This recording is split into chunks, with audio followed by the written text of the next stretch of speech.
আসসালামু আলাইকুম দর্শক বন্ধুরা, আশা করি সবাই ভালো আছেন। তো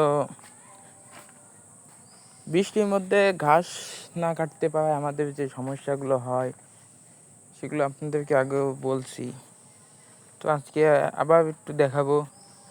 তো বৃষ্টির সময় আসলে একটু সমস্যা হয়ে যায়, তারপরে আলহামদুলিল্লাহ যেহেতু আমরা তুলে আনি ঘাস, কিন্তু আমার একটু অসুস্থতার কারণে আমি আর কি তুলতে পারতেছি না। হাতটা কেটে যাওয়ার জন্যই আমি আর কি মূলত ঘাসটা তুলতে পারতেছি না। ইনশাল্লাহ আগামী সপ্তাহ থেকে তুলতে পারবো, সব কিছু করতে পারবো। সবাই দোয়া করবেন আমার জন্য। তো আমাদের যে এই কালো ছোটো গরুটা, যে দেশি গরুটা, এটা পরে যেটা কিনা হয়েছে, তো আলহামদুলিল্লাহ এটা আনার পরের থেকে আলহামদুলিল্লাহ কোনো সমস্যাই হয়নি। একবার একটু সমস্যা হয়েছিল, সেটা হচ্ছে মানে একদম পাতলা পায়খানা করছিল। সেটা হচ্ছে ইউরিয়া মোলাসিস খাওয়ানোর ফলে। তবে আমার যতটুকু মনে হয় ওকে এসব যেহেতু খাওয়ানো হয় নাই, ভুসি টুসিও সেরকম চিনতো না। আমাদের বাড়িতে আসার পরে ওই মনে করেন একটু ঘাসই খাইতো, আর ভুসি টুসি সেরকম খাইতো না। কোনো রকম ঘাস খাইতো, আবার ফ্রেশ ঘাস। কোনো মনে করেন একটু ময়লা জয়লা থাকলে বা খাইতো না, একটু যদি কালা অন্য রকম হয়ে যায় খাইতো না। তো আমাদের কালো গরুটা ওই দিক থেকে আল্লাহর মতো অনেক ভালো, ওকে যাই দেওয়া হয় সবই খাই।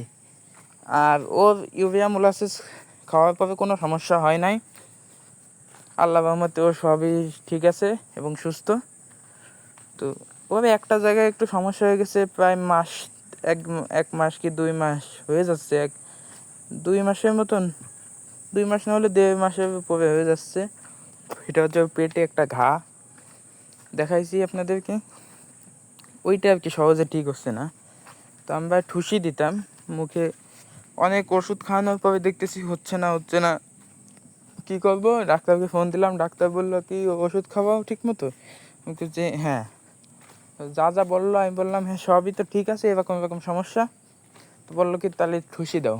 তো এই কথাটা যদি একটু কয়েকদিন আগে বলতো তাহলে মনে করেন আল্লাহ রহমতে এতদিন ঠিক হয়ে যেত। তো আল্লাহ যা করবে ভালোর জন্যই করবে। তো পরে ঠুসি দেওয়ার পরে ঘাটা আস্তে আস্তে ছোটো হয়ে যেত। মূলত কি ও আর কি জিভ দিয়ে একটা চাটা দিত।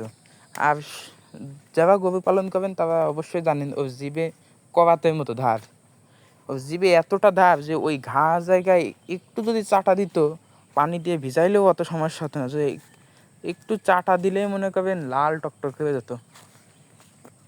এইটা হচ্ছে মেন সমস্যা। পরে ঠুসি দেওয়ার পরে আল্লাহ রহমতে একটু ছোটো হয়ে আসছে।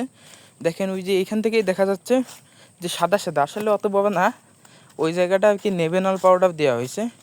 একজনের কাছ থেকে শুনে সে বলল নেভেনল পাউডার দিতে, বায়োডিন দিয়ে মুছে নেভেনল পাউডার দিতে। তো আল্লাহ রহমতে এখন অনেকটা ঠিক হয়ে গেছি, একদম ছোটো হয়ে গেছে।